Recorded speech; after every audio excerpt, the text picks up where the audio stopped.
ప్రభు తన స్వరక్తం ఇచ్చినటువంటి సంఘము, అలాగే క్రీస్తు సంఘము. మనం చూసినట్టయితే రోమిలి రాసిన పత్రిక 16 పవిత్రమైన ముద్దు పెట్టుకొని ఒకనికొకడు వందనములు చేయుడి, క్రీస్తు సంఘములన్నీ మీకు వందనములు చెప్పుచున్నవి. క్రీస్తు సంఘములన్నీ కూడా మీకేం చేస్తున్నాయంటే వందనములు చెప్తున్నాయి.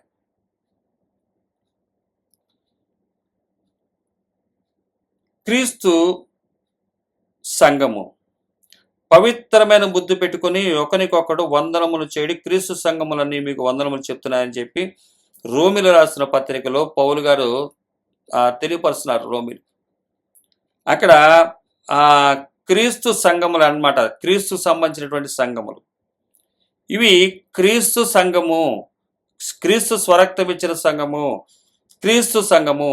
ఇవి దేవుని సంఘమని ఎందుకు ఉండలేదు? క్రీస్తు సంఘం పెట్టారంటే యెహోవా దేవుని సంఘం అని అనలేదు, దేవుని సంఘం అని ఎందుకు రాలేదంటే ఫిలిప్పీయులకు రాసిన పత్రిక 2 వచనాలు. అందుచేతను పరలోకమందున్న వారిలో గాని, భూమి మీద ఉన్న వారిలో గాని, భూమి క్రింద ఉన్న వారిలో గాని ప్రతి వాని మోకాలును యేసు నామమున వంగునట్లును, ప్రతి వాని నాలికయు తండ్రైన దేవుని మహిమార్థమై యేసుక్రీస్తు ప్రభువును ఒప్పుకొనున్నట్లును, దేవుడు ఆయనను అధికముగా హెచ్చించి ప్రతి నామమునకు పైనామమును ఆయనకు అనుగ్రహించి. క్రీస్తు సంఘమును పిలువబడటానికే తండ్రి ఏర్పాటు చేసినటువంటి ఈ పునాది క్రీస్తు ద్వారా ఏర్పరచబడింది. క్రీస్తు క్రైస్తవులు అంటే క్రీస్తుని వెంబడించేవారు. తండ్రి అయినటువంటి దేవుడే తెలియపరుస్తున్నటువంటి మాట. అంటే పౌలు గారు ఫిలిప్పీయులకు రాస్తూ ఇది తండ్రి యొక్క చిత్తాన్ని తెలియపరుస్తున్నాడు. అందుచేత పరలోకమందున్న వారిలో కానీ, భూమి మీద ఉన్న వారిలో కానీ, భూమి క్రింద ఉన్నవారిలో కానీ ప్రతి వాని మోకాలు యేసు నామమున వంగునట్లు. అంటే ఆ మందిరం, యేసుక్రీస్తు వారు స్వరక్తమిచ్చి కట్టినటువంటి మందిరాన్ని, ఆ మందిరాన్ని యేసు నామమున వంగునట్లు అంటే ఆ మోకాళ్ళు వంగాలి. అంటే ఆయన చేసిన శిలువ పునరుద్ధాన త్యాగాలు చూసినప్పుడు ప్రతి ఒక్కరు కూడా మోకరిస్తారు. ఈరోజు కోట్ల ఆస్తులతోటి, సంపాదనతోటి ఉన్న వాటిని చూసి ఎంత గొప్ప మందిరమో అని చెప్పి సాష్టాంగ పడిపోయేవాళ్ళని చూసాము. వీరు ఆధిక్యత దేనికి తీసుకొస్తున్నారంటే మందిరానికి. బైబిల్లో ఉన్నటువంటి పాత నిబంధన గ్రంథమే కానీ, క్రొత్త నిబంధనమే కానీ ఒక మందిరం. పాత నిబంధన గ్రంథంలో దేవుడు ఛాయగా చూపించిన దాన్ని అది మన వ్యక్తిగతంగా తీసుకుని వచ్చాడు ఆయన. ఒక గ్రూపుగా ఉన్న వారందరూ కూడా సంఘముగా ఉండటం చూస్తాం.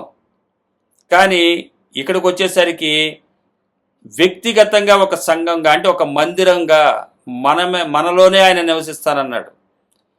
పిలువబడిన వారి విషయంలో ఆయన వచ్చి నివసిస్తానంటున్నాడు.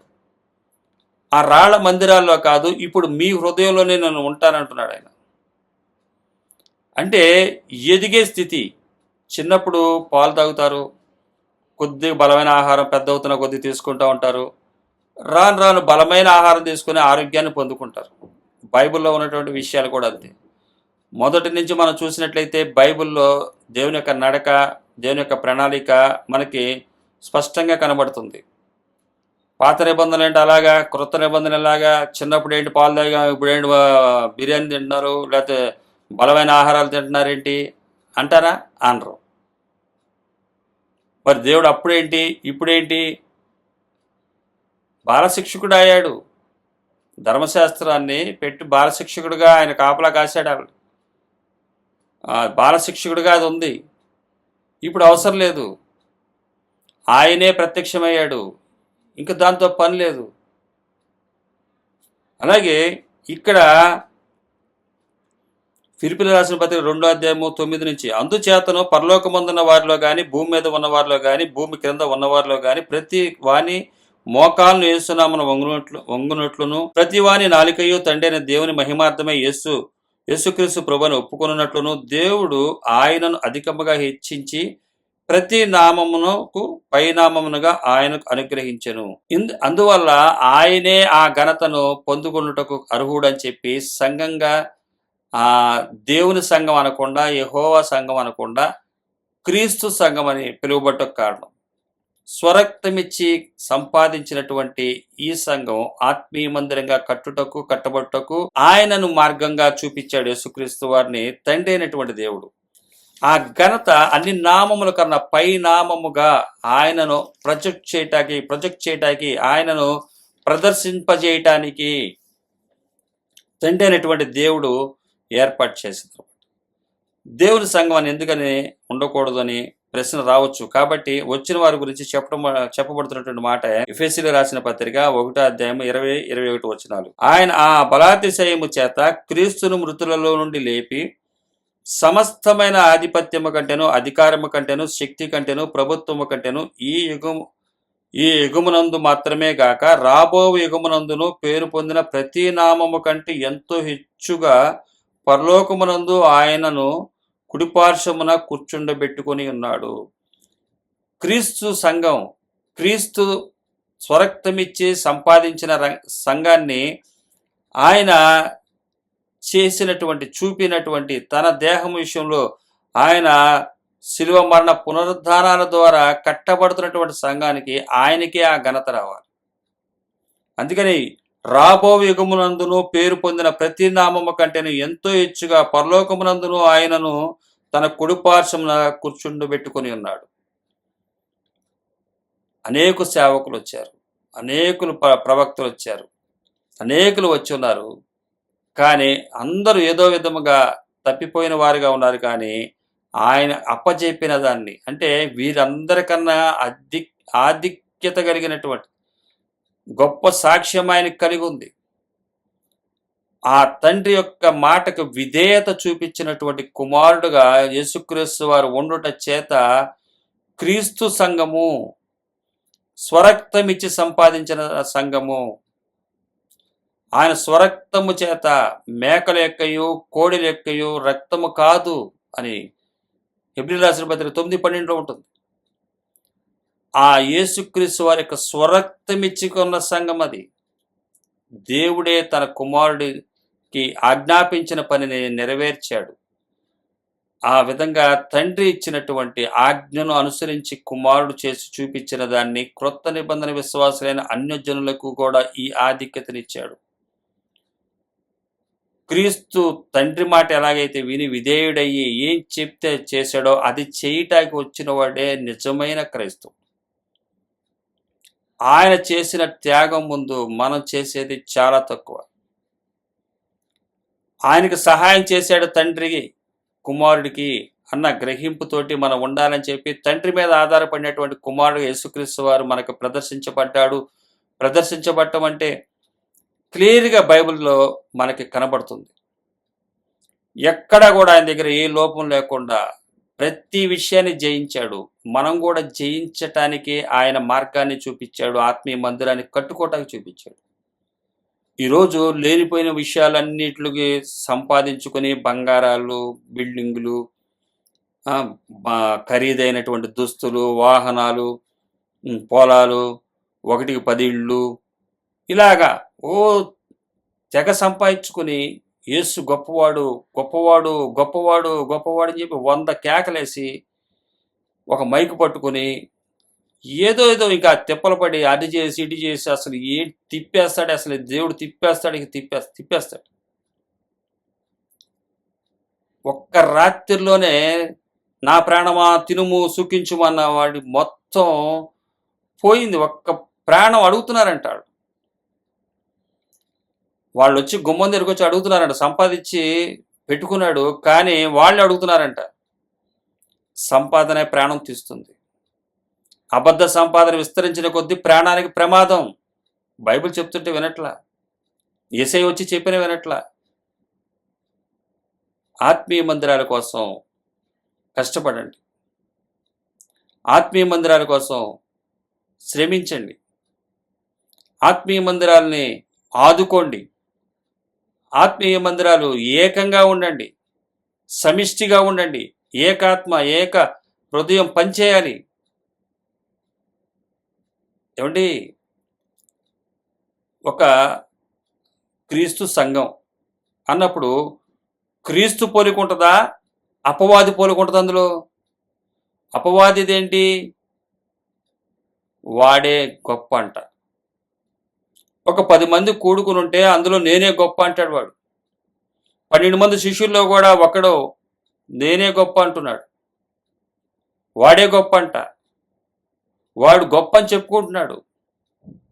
ఈరోజు క్రీస్తు సంఘంలో గొప్ప అని చూస్తే ఎవ్వరు కనబడకూడదు అక్కడ. 100 మంది ఉన్నా 1,00,000 మంది ఉన్నా ఒకలాగా ఉండాలి. ఉండగలరా? ఒక కుటుంబస్తులే 2-3 ఉంటేనే సమానంగా ఉండరు కదా. అది ఎలా ఉండగలుగుతారంటే వాక్యం అర్థమైతే ఉండగలుగుతారు, వాక్యం ఎక్కితే ఉండగలుగుతారు, క్రీస్తు అర్థమైతే ఉండగలుగుతారు. ఇది కష్టమైన విషయం కాదు అంటున్నాడు యేసుక్రీస్తు వారు. చాలా తేలిక ఇది. అది పెద్ద భారం అనుకుంటున్నారు మీరు, వదిలేయటం పెద్ద భారం అనుకుంటున్నారు. కాదది. నా భారం తేలిక, అసలు తేలిక అది. బోట్లో నుంచి దిగి వచ్చాడు పేతురు గారు. నన్ను రమ్మంటా ప్రభు అంటే రా అన్నాడు ఆయన. సముద్రంలో దిగి వెళ్ళిపోవటం గల కారణం ఏంటి పేతురు గారికి?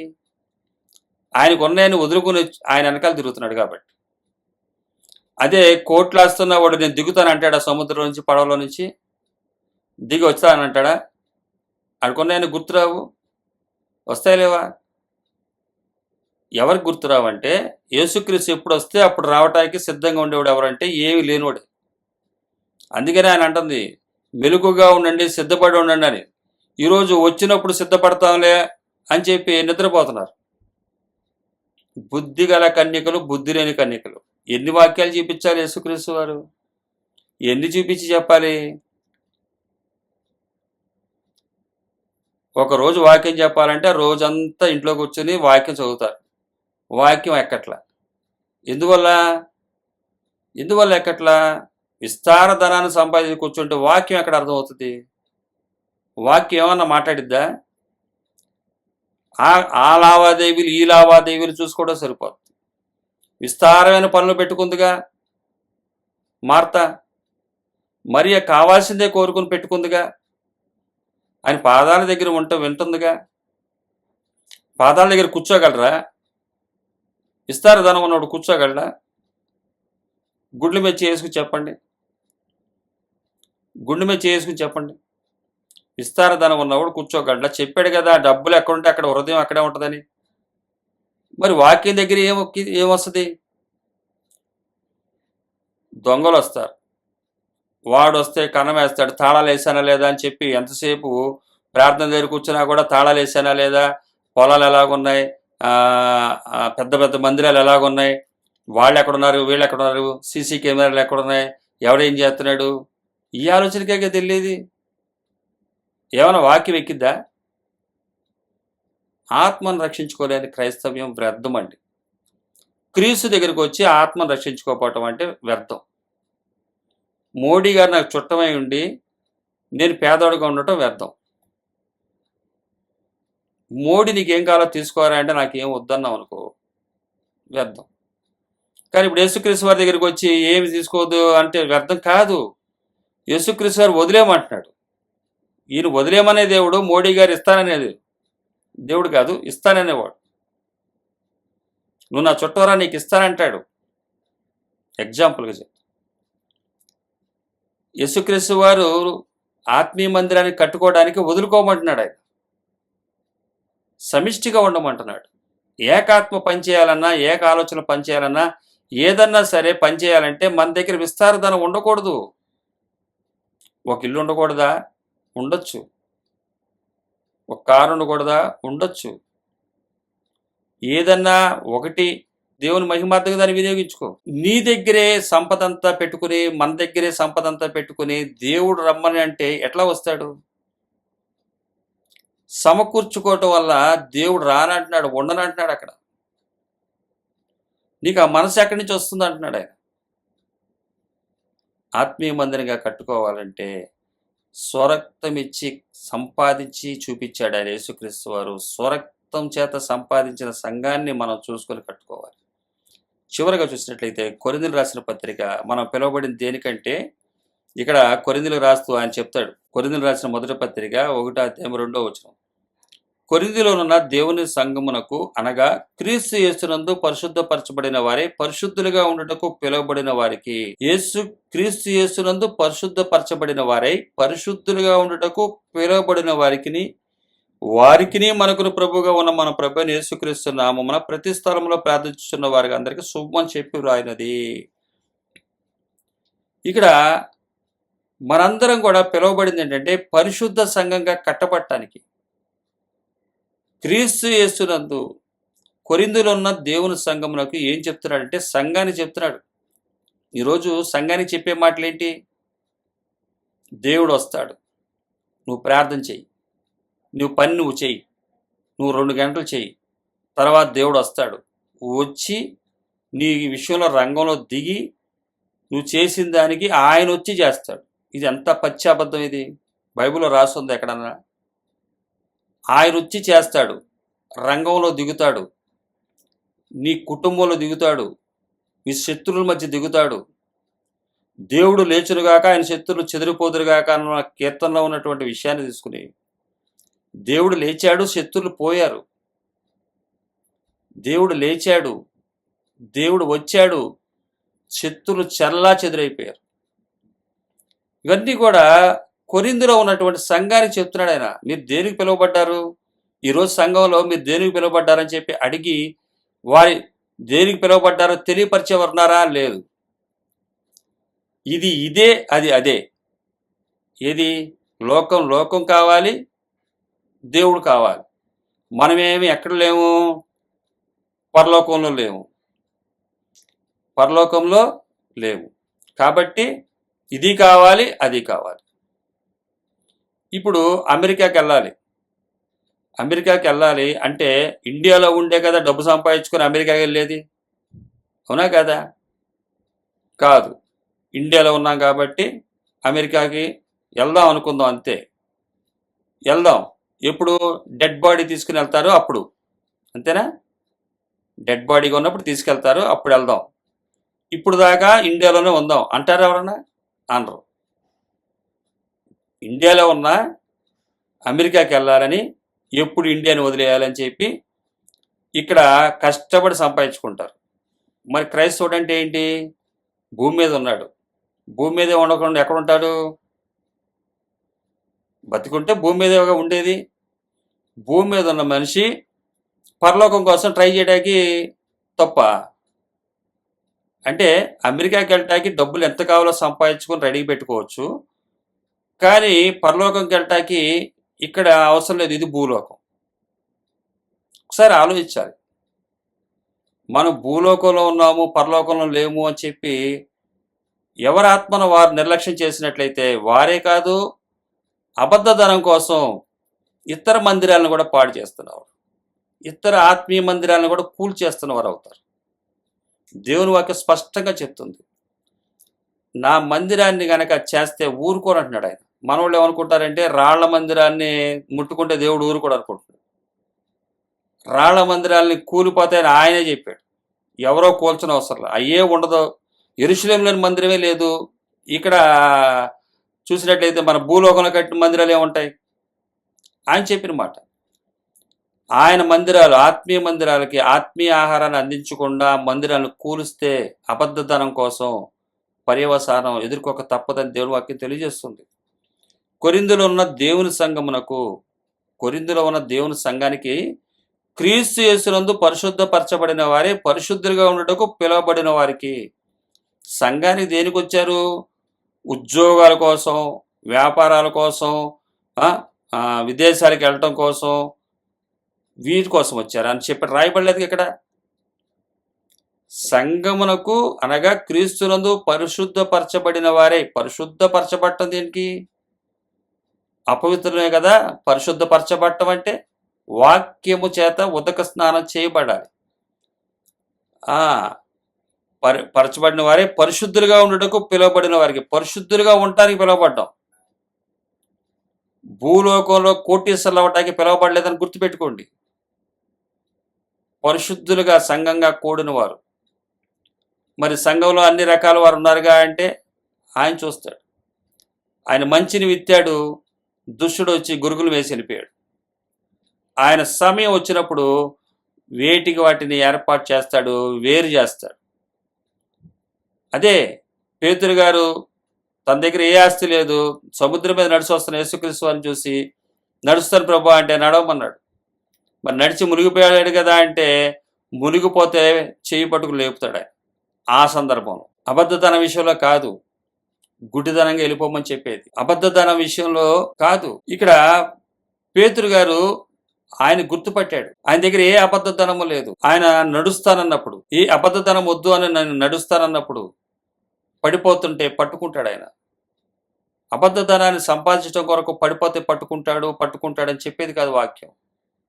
సత్యమైనటువంటి యేసుక్రీస్తు వారిని వెంబడిస్తున్నప్పుడు, అబద్ధతనాన్ని విసర్జించినప్పుడు, ఏకాత్మ ఏక మనసు పనిచేస్తున్నప్పుడు ఆయన వాక్యానికి నమ్మిక కుదిరి ఆయన నడవడం జరిగింది. ఆయన సిద్ధపడి ఉన్నాడు. రేపు రాకడలో కూడా అదే పరిస్థితి అని నేను గుర్తుపడుతున్నా. ఎందువల్లంటే వాక్యం మనలో పనిచేసినప్పుడు మన దగ్గర ఏ ఆస్తులు ఉండవు. ఆయన వచ్చినప్పుడు మనం ఎలా ఉంటామంటే సిద్ధపడిన వారిగా ఉంటాం. ఇంకా కొట్లోకి వెళ్ళి కొనుక్కొచ్చుకునేది ఏముండదు. మాకు మీకు సరిపోదులే, అంగడి వారి కొట్టులోకి వెళ్ళి పట్టుకొచ్చుకోండి అని చెప్తారు అక్కడ 10 మంది బుద్ధి గల కన్యకలు, బుద్ధి లేని కన్యకల సందర్భంలో. సరిపోదు. ఇవి ఎంత వెలిచ్చినా సరిపోదు, అబద్ధదానాన్ని ఇచ్చిన. ఇది ఇవ్వటానికి కూడా కుదరదు. మెలకుగా ఉండటం అది. ఆత్మీయ మందిరంగా కట్టబడటానికి క్రైస్తవులుగా మనందరం కూడా పిలువబడ్డాము అన్న విషయాన్ని మనం తప్పనిసరిగా గుర్తుపట్టాలి. ఈ విషయాలన్నీ కూడా ప్రకృతి సంబంధమైన మనుషులు నవ్వుతారు, ఎగతాళి చేస్తారు. యేసుక్రీస్తు వారు కన్నా మనమే గొప్పవాళ్ళం కాదుగా. ఆయన అపహసించారంట, ఉమ్మి వేశారంట, ఆయన చెప్పిన మాట ఏమి వినలేదంట. అయితే పిలువబడిన వారికి క్రీస్తు దేవుని శక్తియు దేవుని జ్ఞానమై ఉన్నాడు.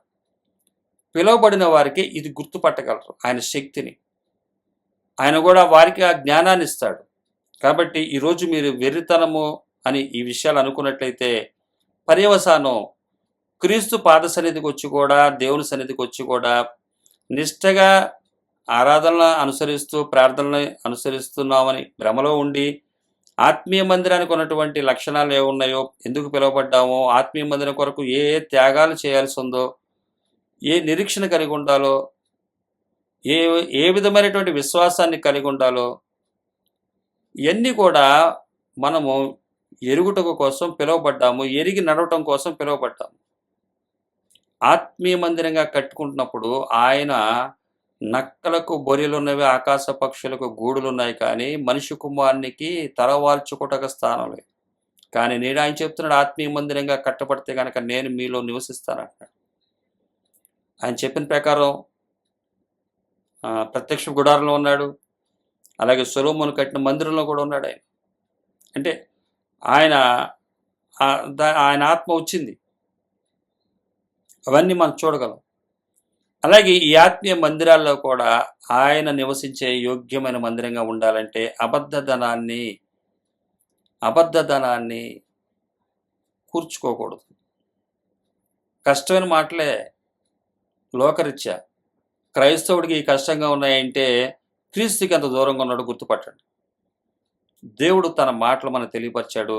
తన ఆత్మీయ మందిరంగా మనం కట్టబడాలని, వాక్య ప్రకారం సంఘంగా ఉండాలని మనం పిలువబడ్డామని గుర్తుపెట్టుకుని, క్రీస్తు ఏ విధమైనటువంటి ఆత్మీయ మందిరంగా మనను తయారు చేస్తున్నాడో, సజీవమైన రాళ్ల వలె ఉండి ఆత్మీయ మందిరంగా కట్టబట్టకు ఏ విధమైనటువంటి ఆయన యొక్క మాటలు తెలియపరిచారో వాటినన్నిటినీ మనం గ్రహించి ముందుకు సాగాలని దేవుడు తన కార్యక్రమం చొప్పున ఇచ్చిన మాటలను సర్వగంతమై ఆయనకే చెల్లిస్తూ, ఎల్లవేళ మన ఆత్మను బలపరిచి నడిపిస్తున్న పరిశుద్ధాత్మ దేవునికి సర్వగంతమై చెందునుగాక. తండ్రైన దేవుడు, కుమారుడైన యేసుక్రీస్తు పరిశుద్ధాత్మ దేవుని ఏకాత్మ మనందరిలో పనిచేయుటకు ప్రభు సహాయం చేయనుగాక. సర్వగంతమై ఆయనకే చెందునుగాక. ఆమేన్.